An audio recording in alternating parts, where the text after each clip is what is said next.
Have you ever felt your entire mood hijacked by one careless word, or a disrespectful glance? One tiny trigger, and suddenly your peace is gone, your day derailed, and you're left wondering why you're reacting so strongly. The truth is, most people never learn how to deal with these moments. But the Stoics did. They believed that real strength isn't about silencing your emotions. It's about transforming how you respond. Not with rage, not with suppression, but with clarity. In this video, you'll discover a powerful shift: how to stop letting others control your emotions and start owning your inner state, no matter what happens around you. Using timeless Stoic strategies, you'll learn how to pause, reflect, and choose peace without feeling weak or passive. Because emotional mastery isn't about pretending you don't feel, it's about becoming so grounded that nothing can shake you. If you're tired of being triggered, of saying things you regret, or letting someone else steal your calm, this is your moment. Let's begin the journey toward becoming untouchable, not by avoiding life's storms, but by learning how to stay still within them. 1. Reframe emotional outbursts as habits you can unlearn. You didn't come into this world with rage in your blood. You didn't arrive knowing how to lash out, curse at strangers in traffic, or carry grudges like armor. Those reactions, the sharp tongue, the clenched fists, the storm that brews at the smallest slight, weren't built into your DNA. They were learned, absorbed slowly through years of stress, unspoken expectations, and a culture that confuses aggression with masculinity. Society taught you that being loud, reactive, and forceful was a sign of strength. But that's a lie. Real strength is calm. It's restraint. And the men who master that calm, they carry a presence that silence can't match. Anger isn't some random burst of emotion. It's a conditioned response, a mental reflex reinforced by repetition. And like all habits, it can be unlearned. But before you break it, you have to name it for what it is: a cycle that feeds on your attention. Someone disrespects you. You react. Your adrenaline spikes. You justify it. And the loop continues day after day until it becomes your identity. Most men never escape it. They tell themselves, "I just have a temper," as if that excuses the damage it causes. But the Stoics saw this pattern clearly. Anger wasn't a trait to them. It was a signal of weakness. Epictetus wrote that if you are ruled by anger, then you're no better than a slave to it. And he was right. When you react without thought, you give your power away. You become easy to provoke, easy to manipulate. Your emotions turned into levers by whoever wants to pull them. But there's another way. Picture this. You're exhausted in a long line. Someone cuts in front of you without shame.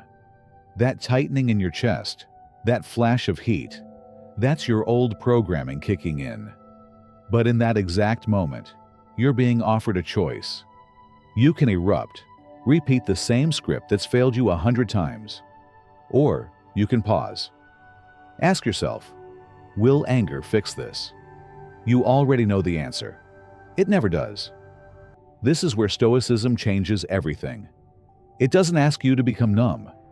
It asks you to become aware. Instead of getting lost in emotion, observe it. See it rise, feel it fully, and let it pass. Because you are not your anger. You are the one witnessing it. And when you step into that awareness, you reclaim control. True control. Not over others, but over yourself. Most men think staying calm is weakness, that it means you're indifferent or soft. But the truth is, anyone can explode. What takes real strength is to stay grounded in the storm. When someone provokes you, and you don't take the bait, that's real power.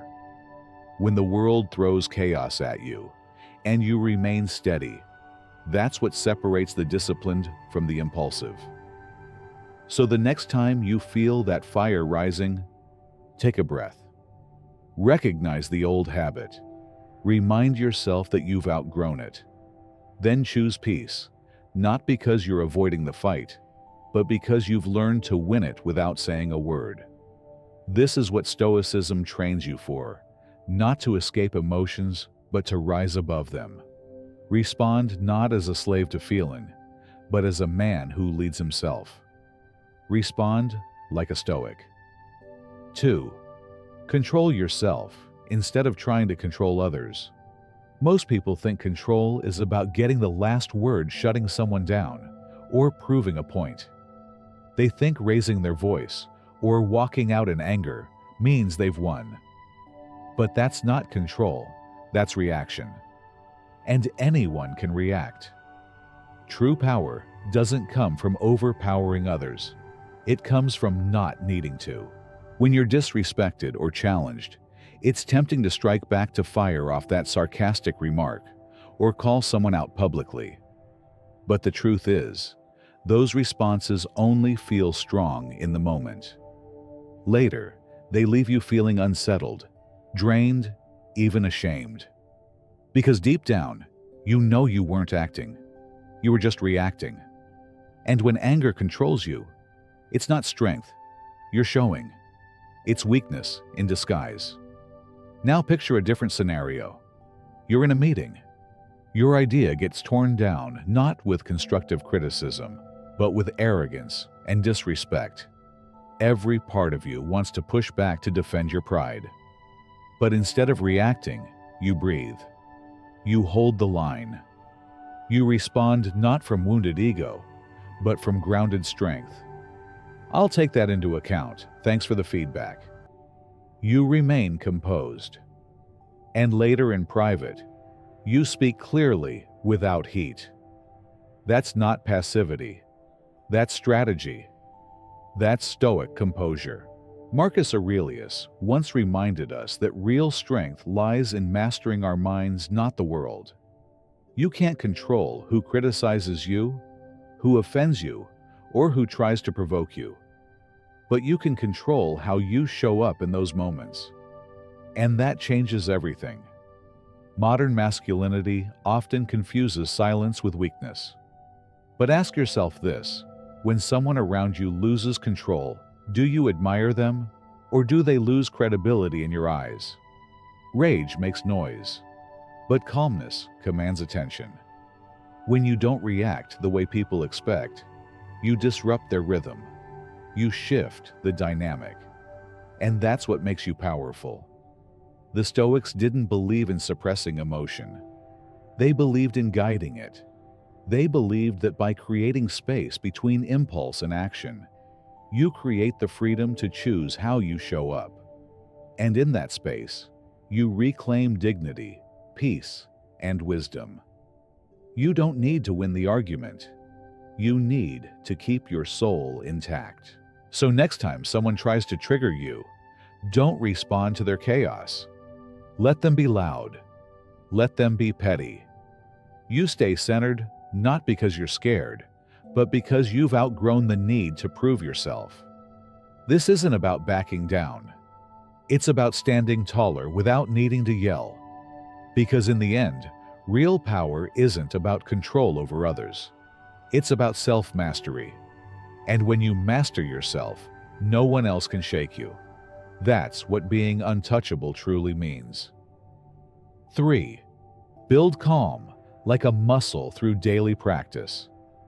You can't expect calm to appear in a crisis if you've never trained yourself to stay grounded when it's quiet. Most men don't realize this. They assume that strength will just show up when needed. But emotional discipline doesn't magically activate the moment you get angry or overwhelmed. Like muscle calm is something you build over time through consistent practice. It doesn't come from wishful thinking. It comes from repetition. Imagine a man who's never stepped into a gym suddenly trying to deadlift twice his body weight. He won't succeed, not because he's weak, but because he's untrained. The same applies to your emotional responses.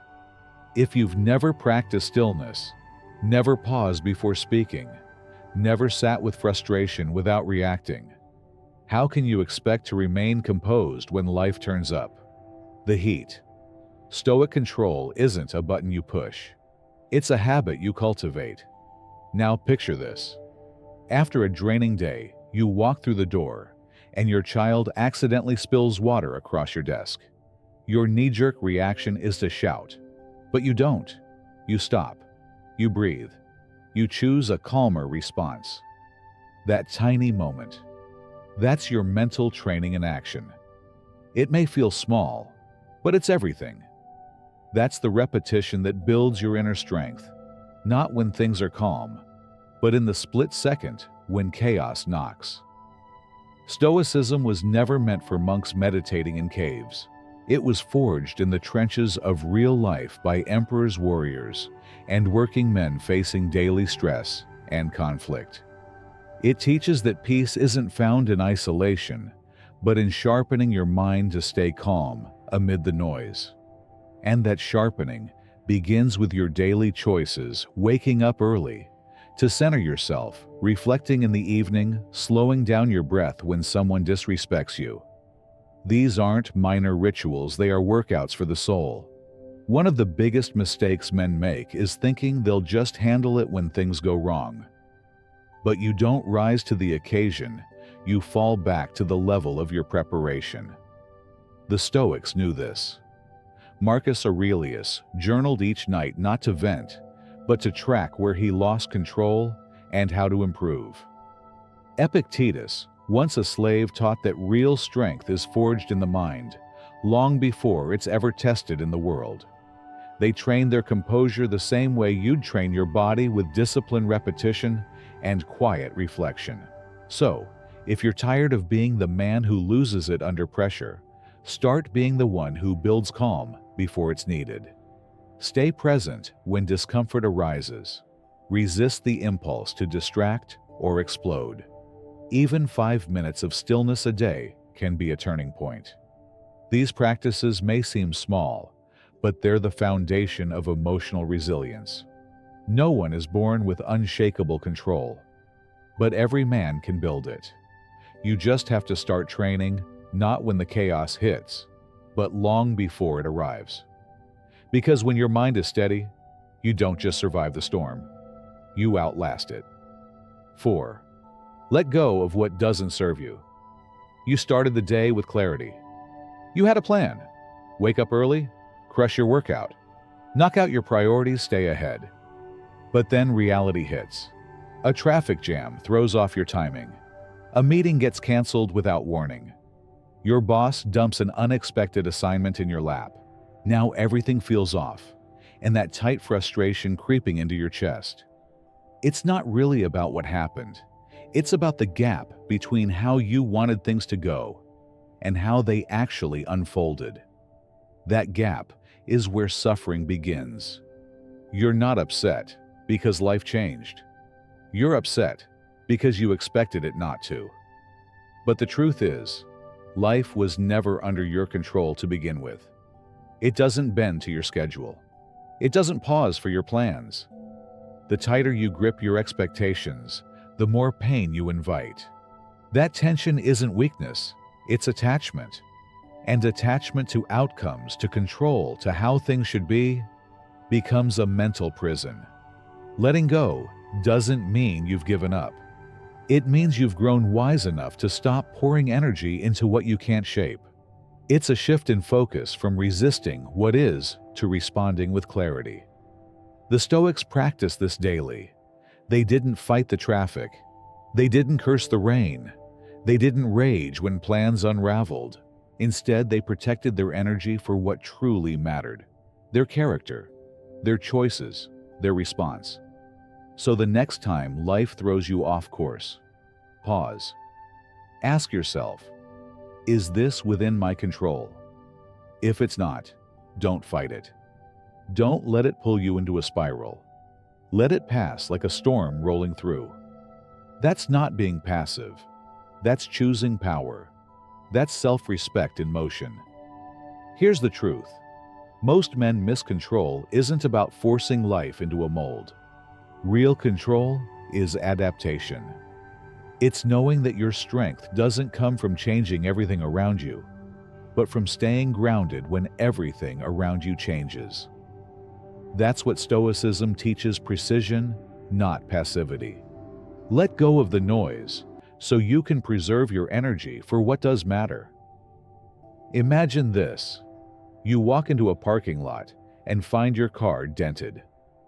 The guy who hit it, he shrugs, walks away like it's nothing. Your first instinct, explode. But then you stop. You ask yourself, will yelling fix this? Of course not. So you file the report, handle it calmly, and leave. Not because you're avoiding confrontation, but because you've decided that your peace is worth more than a dent. That's real power. Not because you let him off easy, but because you didn't let him walk away with anything more than sheet metal. He didn't get your sanity. He didn't ruin your night. He didn't get a piece of your mind or a piece of your soul. You kept those. Letting go isn't weakness. It's the highest form of self-control. The man who knows what to hold and what to release is the one who moves through life untouchable. Not because nothing happens to him, but because nothing can shake the foundation he's built. So when life tests you again, and it will, don't grip harder. Let go of what doesn't serve you. That's where your strength lives. In the release, in the stillness, in knowing what's yours to carry and what never was. 5. Turn conflict into a personal test of mastery. You can't escape conflict. Not if you're showing up in the world, doing real work, interacting with people, building anything that matters. Eventually, someone will challenge your opinion, misinterpret your intentions, disrespect you, or try to push your limits. That's not a flaw in life. It's the nature of it. But the way many men respond to conflict is rooted in ego. They see confrontation as a battle. They need to win a test of dominance, so they meet force with force. The problem is that response isn't strength. It's reactivity. And reactivity is weakness in disguise. The truth is, every conflict reveals something about you. It doesn't just expose the other person, it exposes your level of discipline. It shows you where your triggers still control you, where your ego still needs validation, where your peace is still dependent on other people's behavior. That's why the Stoics treated conflict not as a threat, but as a tool. Not as a personal attack, but as personal training. Every disagreement, every rude encounter, every moment of disrespect, they saw it as an opportunity to build strength from the inside out.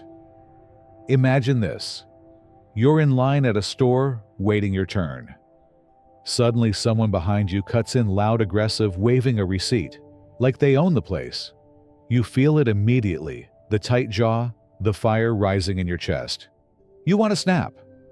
But instead of reacting, you go inward. You ask, what's really at stake here? My ego, my time, or my peace? And with that clarity, you decide not to back down, but to rise above. You respond not to match their energy, but to protect your own. That's not passivity. That's tactical control. Here's where most men get it wrong. They confuse calm with weakness.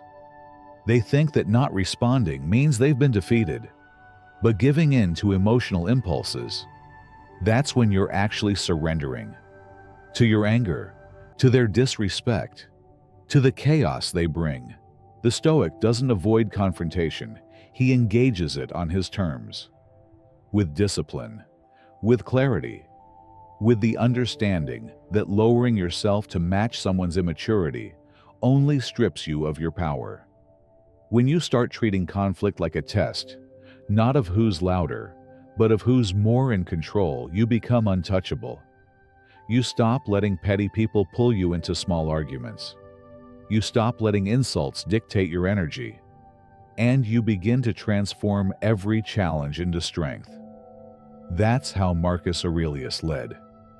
He didn't react to betrayal with bitterness. He didn't chase revenge or let insults pull him off course. He kept showing up, focused, grounded, steady, because he understood the real war isn't outside, it's internal, and every moment of tension is another chance to train. So next time someone disrespects you, pause. Let them show their chaos, but don't let it touch your stillness. Don't speak to win. Speak when you've already won, when your emotions are no longer in charge. This isn't about being liked or looking good. It's about refusing to hand over your inner world for temporary validation. Every time you respond with calm precision, you sharpen your edge. Every time you protect your energy, instead of proving a point, you reclaim power. And that's what Stoic mastery looks like, not loud victories, but quiet dominance over yourself. The kind that no one can take from you. 6. Stay present, because your imagination makes you angry. It's rarely the moment itself that makes you angry. It's the story your mind writes around it. Something small happens, a comment, a look, a delay, and suddenly your thoughts leap forward, backward, sideways. You start imagining what they meant, how you should have responded, what might happen next, what it says about you. That spiral. That's where the fire begins. Not in reality, but in your interpretation of it. This is how the mind quietly takes you hostage. A 3-second inconvenience becomes 30 minutes of internal warfare. You get cut off in traffic. Instead of letting it go, you replay it in your head over and over, fantasizing about putting the other guy in his place. You carry that tension into your next conversation, your next decision, your home. The car is gone, but the chaos stays because you dragged it with you. And that's how minor moments become emotional burdens, because your mind didn't know how to drop them. What Stoicism teaches isn't some passive tolerance of life's mess. It's the precision of staying rooted. It says this moment right now is all that truly exists. Not the past, not the future, just now.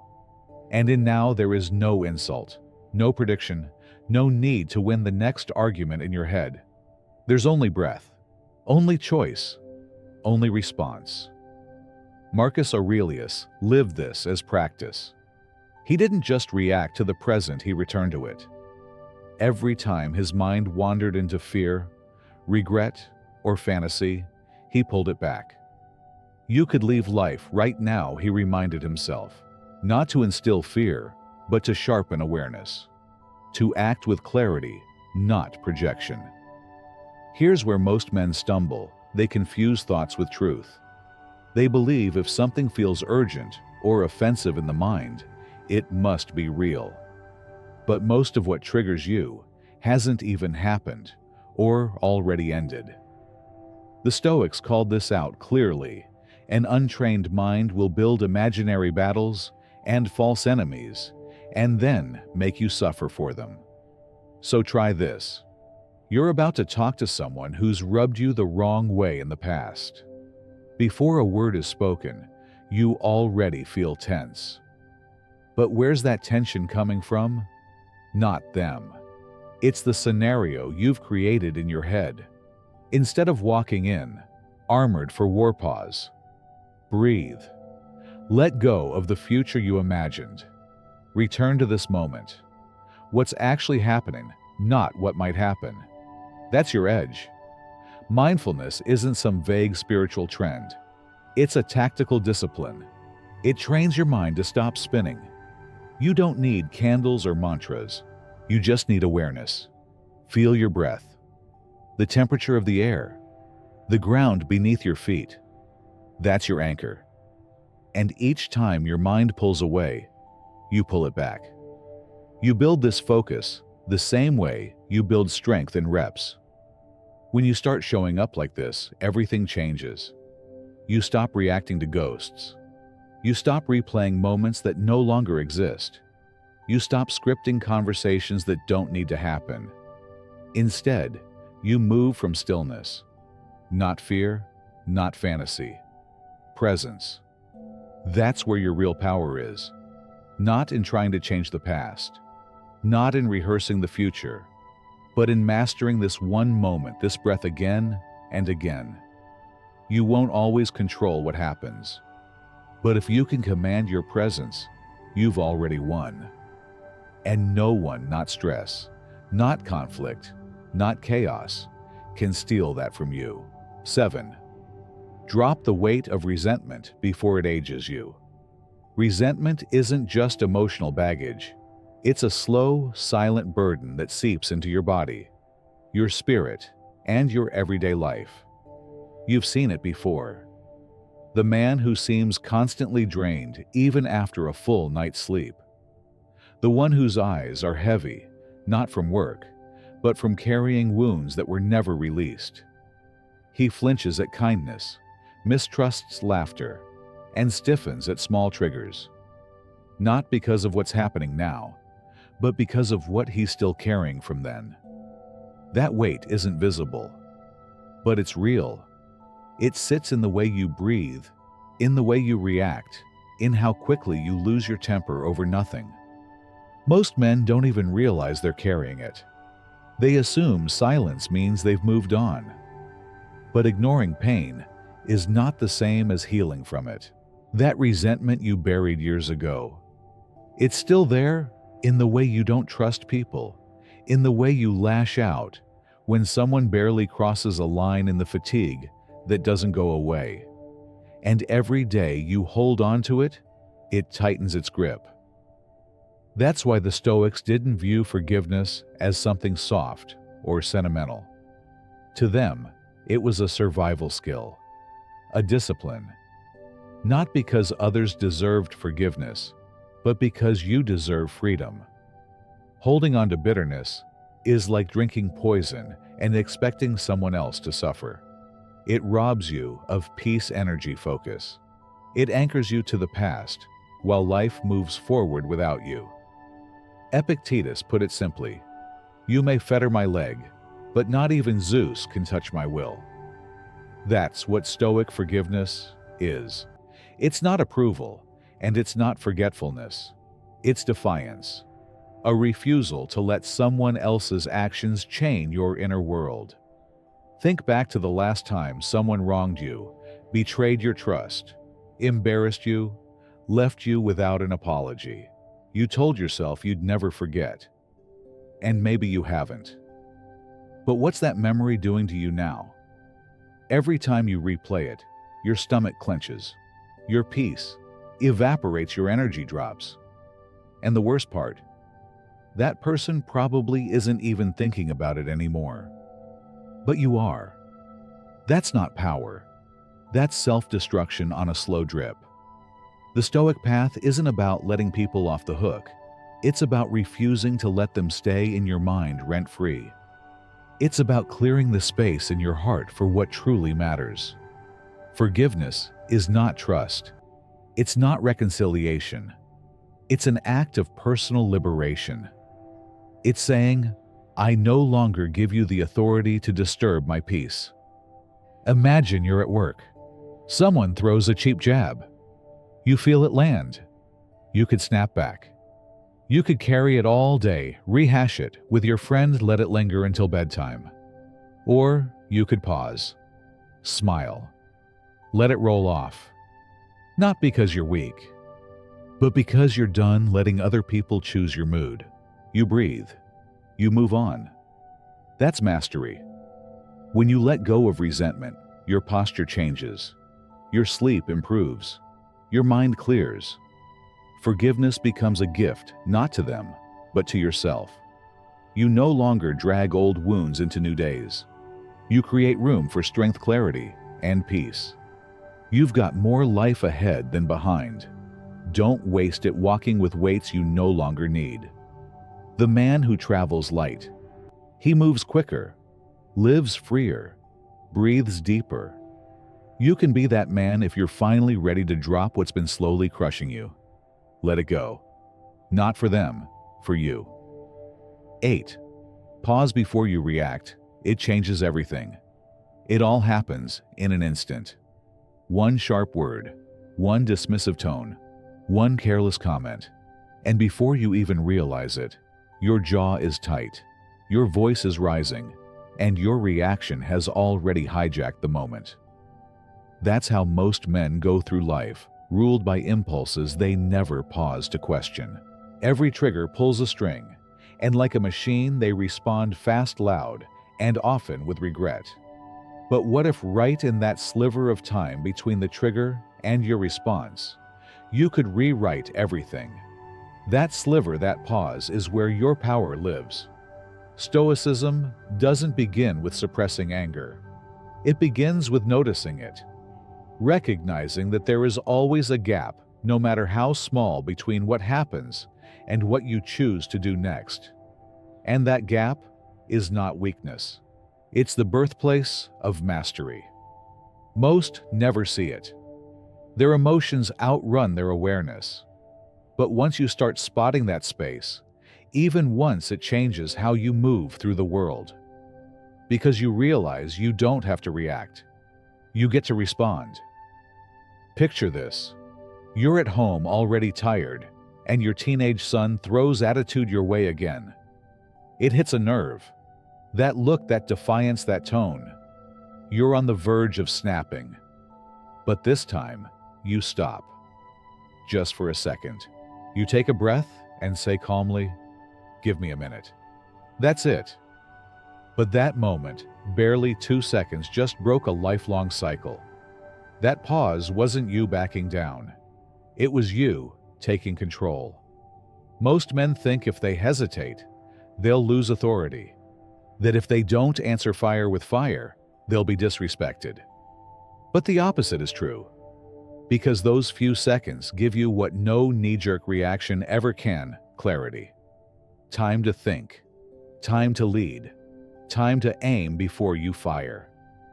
That's what the Stoics trained for. Not numbness, not robotic self-control, but precision. Marcus Aurelius didn't say to kill emotion. He said don't act on it unless it serves a higher purpose. And that purpose begins with a pause. We live in a culture addicted to instant reactions. Text back now. Defend yourself now. Prove your point now. But speed isn't power. Accuracy is. And that only comes when you stop, breathe, and feel before you speak. You don't need to meditate for hours. You just need to decide in the heat of the moment not to act out of habit. Step out of the room. Take 10 breaths. Ask yourself, what do I want this moment to lead to? And only then, once you've centered yourself, speak not with rage, but with purpose. A Stoic man isn't void of emotion. He's anchored in it. He doesn't rush to respond. He responds with timing, with presence. In the pause, he sees more. He sees the ripple effect of his actions. He sees how power isn't about control over others, but control over self. So the next time you feel heat rise in your chest, when your fists start to clench, or your voice wants to snap, wait. Not forever. Just long enough to choose the kind of man you want to be. That pause won't just change the conversation. It'll change you. Because the man who owns the space between stimulus and response doesn't just walk away calm. He walks away undefeated. And that's the kind of victory you don't have to prove. You just live it. Every time. Now you understand? You are not a servant to your emotions. Anger, resentment, the urge to lash out. These aren't your identity. They're patterns. And patterns can be broken. What the Stoics lived, what men like Marcus Aurelius and Epictetus proved, is that calm isn't something you're born with. It's something you train for. Self-control isn't weakness. It's strength directed with purpose. Real power doesn't shout, it breathes. It pauses. it chooses. Throughout this journey, we've seen that emotional habits can be rewired, that letting go isn't defeat, but clarity, and that true control comes from staying grounded in the present moment. Every small choice, every pause before reacting, every breath before speaking, builds a mind that doesn't bend to chaos. You don't have to be ruled by the world around you. You can train yourself to respond, not react, to rise, not be rattled. This isn't philosophy for bookshelves. This is how you show up every day in conflict and stress, in stillness. And the more you practice, the more natural it becomes. So start now. Notice your breath. Slow your reactions. Sharpen your presence. These are your daily reps, and over time, they forge a man who is steady, grounded, and untouchable. If this message hit home, drop a comment below.